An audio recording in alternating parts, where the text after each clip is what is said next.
Hey guys, this is Kevin, and for today's Expat Philippines video, I wanted to share a little bit about my experience with learning Tagalog and some of the things I did that may also help you. In the previous video, I mentioned that English is widely spoken in the Philippines, and you'll do very well just using English. But I also mentioned some advantages of learning one of the major languages like Tagalog. Now, let me first start off by saying one of the things that I was able to do may not be practical for you, in that I reached a point where I was able to go to language school. Having said that, I actually became fairly fluent even before I went to language school just through self-study, just through doing some things on my own.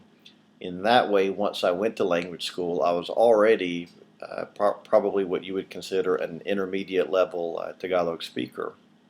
So you can do a lot just with self-study. So a few of the things that I did that really helped me, I remember I had a notebook and I wrote down just certain phrases that my friends taught me and kind of practiced those and memorized those, and that helped me a bit. But probably, I would say one of the most important things that I did is I used flashcards. And I'll put a link below this video to some flashcards that you may want to consider investing in. At the time, what I did is I made my own. But if you look at the price of flashcards, they're really not expensive to buy them pre-made. And had I known then what I know now, I probably would have bought some pre-made ones and just taken them with me to the Philippines. But what I would do is I had this list of flashcards. Somewhere I had a list of the most commonly used Filipino words. And I would just have, let's say, 10 cards with me every day. And while I had any idle time, I would go through those cards and look over the words, and kept doing that a few times a day. So if you think about that, you learn 10 words a day, and then you do that, let's say you just do that 5 days a week. You don't do it on the weekends. You can do the math with that and see that that means that each month you're going to be learning about 200 words.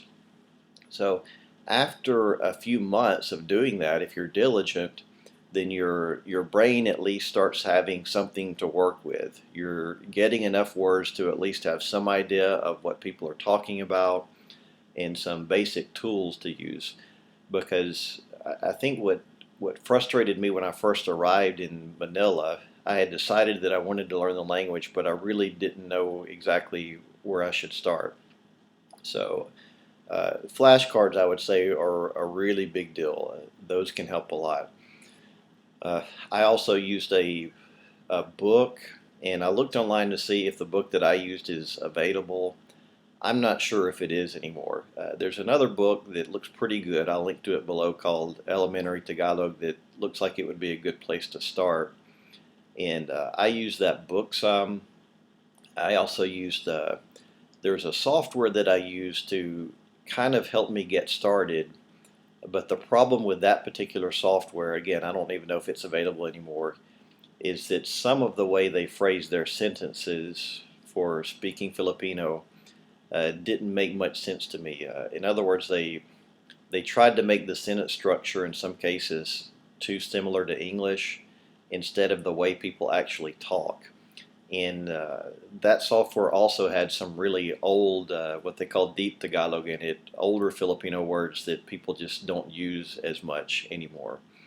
But anyway, those are just some of the steps that I took. Flashcards, just having a list of phrases, and going through books. And the last thing I would say, and this is probably most important than anything else, is you really have to be stubborn about practicing. You just have to be really stubborn about it. Because when I was first learning the language, I remember there were times when my friends would say, Kevin, I have no idea what you're trying to say, just speak English to me. So that frustrated me, but that's just part of the process. And you know what? One thing that I've learned is that language. I mean, some people have an aptitude for it, some people that don't. But in many ways, language just goes to the people who are really stubborn about practicing it. The more, even if you have an aptitude for it, you still have to practice all the time. So what I would try to do is anything that I knew how to say in Filipino, I would say it in Filipino instead of English, just to get that extra practice in. So those are just a few thoughts. And again, I've linked to some resources below. Yes, they're affiliate links. You're under no obligation to purchase any of the stuff I mentioned. These are just some techniques that really helped me. Now, one final thing I'll mention, I will mention language school. Again, that may not be practical for everyone. The language school I went to was actually paid by the missionary organization that I was a part of. And what I was able to do was the final was for, I tell people that basically my learning the language, it's lifetime, but that initial learning, getting fluent, took me about 8 months. But 6 months of that was self-study. 2 months of it was language school. So what you may find is that after you've done it on your own for a few months, you may find a language school or a teacher who can really take you to that next level. But maybe not. You may just be satisfied with doing it, studying on your own. I probably would have eventually gotten to where I needed to be just by self-study, although it would have taken me longer. So anyway, those are some ideas on how you can learn language. It doesn't really necessarily take a lot of resources.